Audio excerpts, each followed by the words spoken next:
ஒரு நேரம் இப்னு அக்ரபா அப்படிங்கிற ஒரு இளம் வாலிபர், ஒரு சின்ன புள்ள, தன் தந்தை இறந்துட்டார், அவங்களுடைய வாப்பா இல்லை, அவர் ஒரு அனாதை.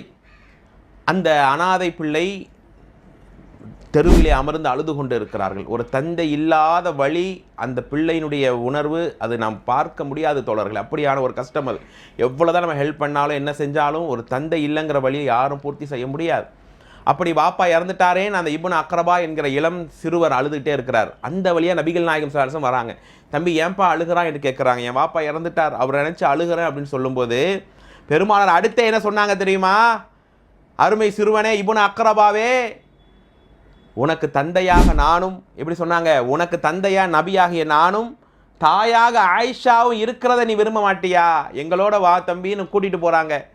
கூட்டு சும்மா ஆறுதலுக்கு சொன்ன வார்த்தை இல்லை, அடுத்த கணமே பெருநாளைக்கு புத்தாடைகளை வாங்கி தந்து ஆயிஷா ரலியல்லாஹு அன்ஹாவும் அல்லாஹுடைய ரசூலும் அந்த சிறுவரை இப்னு அக்ரபாவை பெருநாள் திடலுக்கு அழைத்து வந்தார்களாம். ஒரு அனாதையை பராமரிக்கும் போது மாஷா அல்லாஹ் எவ்வளவு பெரிய நன்மை அல்லாஹ் தருகிறான். உடனே ரசூல் அலைஹிஸ்ஸலாம் அந்த வார்த்தையை சொன்னாங்க, நான் உனக்கு வாப்பா மாதிரி, ஆயிஷா உனக்கு தாய் மாதிரி இருக்கட்டுமேன்னு சொன்னாங்களே.